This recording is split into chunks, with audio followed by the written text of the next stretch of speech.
బాబు surety మోసం guarantee. ఒక సిగ్గు శరం కలిగిన పార్టీ. ప్రజలందరూ కూడా మిమ్మల్ని చీకొట్టారు. 154 సీట్లు ఇస్తే వైఎస్ఆర్ పార్టీ ప్రభుత్వం మీరు చేసిన మోసాల వలన, మీరు ఇచ్చినటువంటి మోసాల వలన, మీరు చెప్పిన ప్రతి మాట తప్పారు కాబట్టి ప్రజలు 151 సీట్ల నుంచి 5ను డిస్కౌంట్ చేసేసి 11 సీట్లకు ఇచ్చారే. ఇంకా సిగ్గు రాలేదా మీకు అని అడుగుతున్నా. ఏ ముఖము పెట్టుకొని మీరు ప్రజల దగ్గరికి వెళ్తారు? వైనాట్ 175 ఎక్కడికి పోయింది? వైనాట్ 175 11 సీట్లకు పరిమితం అయ్యారు.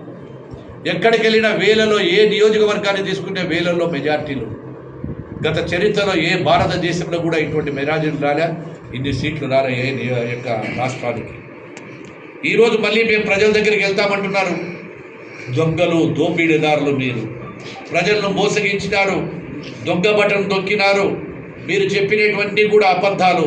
ప్రజల కోసం మీరు చేయలేదు, ప్రజల కోసం పరిపాలన చేయలేదు, ప్రజలను దోచుకునే దానికే పరిపాలన చేశారు, ప్రజల జీవితాలతో చెలగాట మారారు.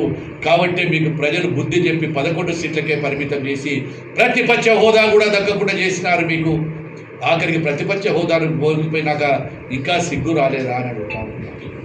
ఈరోజు 11 సీట్లలో మీరు కనీసం ప్రజల తరపున, ప్రజల జీవితంలో, ప్రజల జీతాలతో, ప్రజలు కట్టిన పన్నులతో జీతాలు తీసుకుంటూ అసెంబ్లీకి రాని మీరా మా గురించి మాట్లాడేది, మీరా ప్రజల గురించి ఆలోచన చేసేది.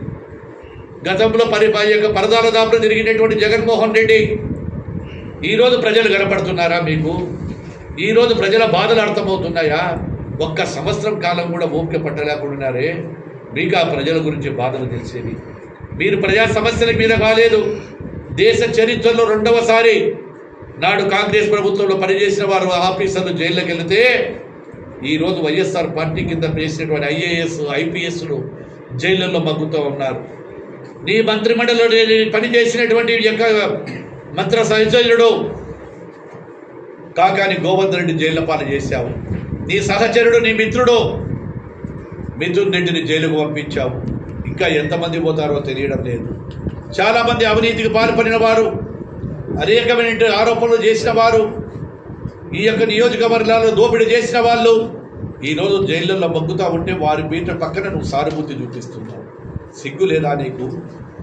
మీకు ఏ విధంగా మాట్లాడాలనిపిస్తుంది మీకు?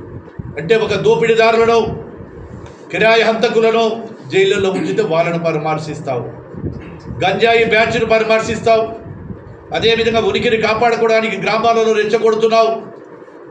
పర్యటనకి వెళితే ప్రజలు సంతోషంగా ఉండాలి కానీ